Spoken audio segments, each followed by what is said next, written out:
with having learned another language fluently or near fluent, like really a command of the language, had not studied to that point, and so certainly had not been in an immersion program because those were still so new to the education system. So oftentimes what we would say we would need would not be totally understood or accepted or provided because they couldn't see the reason for it or the need for it.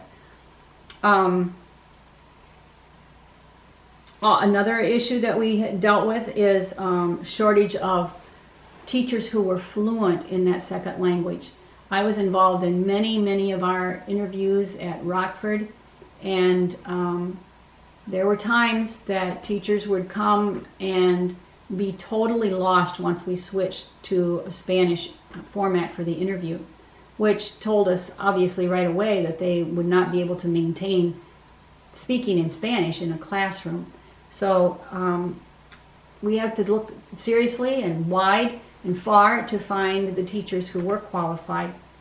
Sometimes I had one administrator ask me, if you had the choice between hiring a teacher who was very good at lesson planning, discipline, all of that in the classroom, but their Spanish or Chinese or whatever wasn't that fluent, or if you had a chance to hire somebody who was very fluent in the language but had less experience or less development with their lesson planning and all of that, which would you choose? My personal choice would be to pick the person who was more fluent in the language, because that is the harder piece to continue once you are in the job. There are tons and tons of professional development and college classes available for bettering your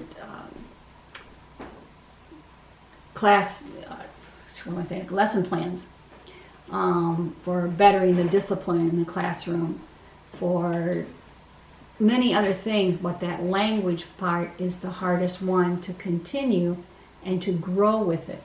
People are often shy or embarrassed to be have themselves recorded and then critiqued by others, or to have others just sit in and watch. And again, often administrators or others who were involved in evaluating teachers were not strong enough in the language to really know and be able to make comments about that, because they really didn't know if we were saying it correctly or not, or using good grammar, whichever. Another issue that we deal with in most immersion programs is how to fund the startup. Like I mentioned before, our first year we did not receive it in Rockford, but our second year we received a very generous federal grant that we could use for the following 3 years. I don't know, because I wasn't a part of it in Grand Rapids at Southwest Community Campus, where the funding came from initially.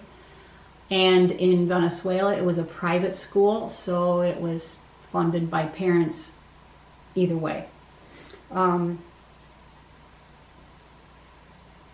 The other thing that was, and sometimes continues to be difficult, is to find professional development geared specifically towards immersion educators. The West Michigan Alliance of Immersion Educators here in West Michigan has provided many opportunities for teachers to come network with other teachers, to hear from other educators in their experiences or some of the goals that they have set and achieved with their students, or even into the digital world, how to use that well in the immersion classroom. Other organizations like MABE, the Michigan Association of Bilingual Educators, meets once a year in Detroit, and they hit on some bilingual and immersion issues as well. Another struggle that we find in the immersion program is once you reach secondary grades, middle school through high school. Middle school, you can squeak by a little bit easier. You can often, teachers who have elementary certification can often still teach some of the middle school curriculum because it's included in a K-8 or a K-9 certification.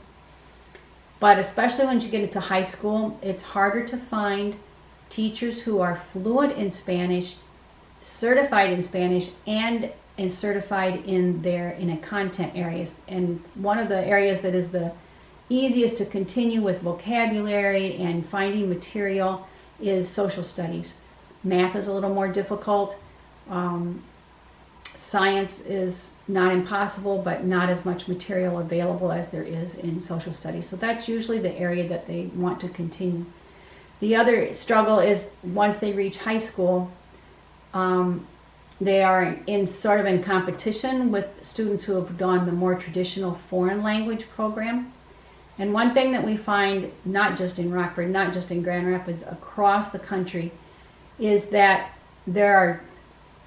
what happens is like our immersion students become fearless with speaking the language. They are confident, they can carry on conversations with other native speakers and do well that way. But they have not focused as much on the grammar, and that's due to how the curriculum has been set up.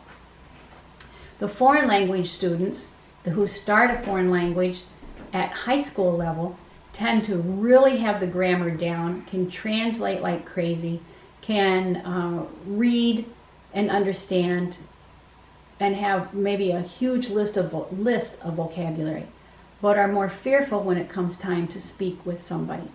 And that list of vocabulary has often not been implemented in conversations or discussions as much as the immersion students have always implemented their language and vocabulary into conversations that they have.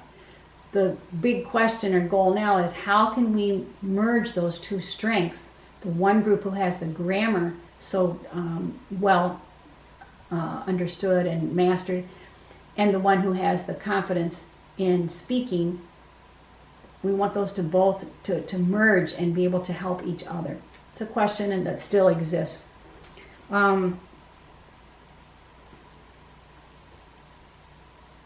Sometimes we have experienced a little bit of conflict due to some of those differences between foreign language teachers in the high school and immersion teachers. Basically different philosophies for how much is needed to be fluent in a language, how much we accept mistakes, and how much we press on towards the higher level of proficiency. One of the other areas that is a struggle is having specialists in our schools, like, well, first of all, the special curriculum people like art teachers, PE, music teachers, who at the least will be very positive about the students who are in an immersion program. And we've had some real success with teachers, even if they just had a year or two of Spanish in high school, digging that back up and using that, even just a greeting, hola, buenos dias, and ciao, hasta luego, adios, to the kids, and being able to tie some things in with their language study or what we're doing in the classrooms. And these teachers have often opened up to us and asked us, what are you doing in the classroom? How can we incorporate that in our music or art? PE is a little different. But what a difference it makes if you have somebody who could just switch over to that language for the immersion classrooms. And that we're not really quite there yet, I don't think, in most schools. Others that would be wonderful to have, but very often don't, are both principals and secretaries in this office who are bilingual. And what a difference that makes if the child can come in and be explaining, using in a different context, their language skills. Of course, they always have the possibility there to revert back to in English if they're struggling with a word and they've come in with a cut finger or whatever to the office. But we just really encourage more and more administrators to pursue a language also, so that they can be a part of that immersion experience. What's kind of the state of the overall bilingual programs in Michigan? Well, we've discovered that most of the one-way or two-way immersion schools are in West Michigan. I think we have like 19 districts now that have immersion schools, counting even parochial or Christian schools.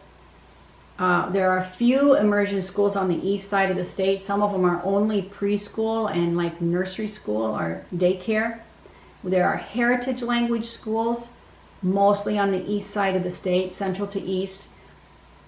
These tend to be more for like the Arab population, Iraq, Iran, or Polish. Others who have come here later in their mid-school year life, like later elementary or something, and parents are speaking the native language from their home country, but they want their children to maintain that language, and that's mostly what a heritage school is for.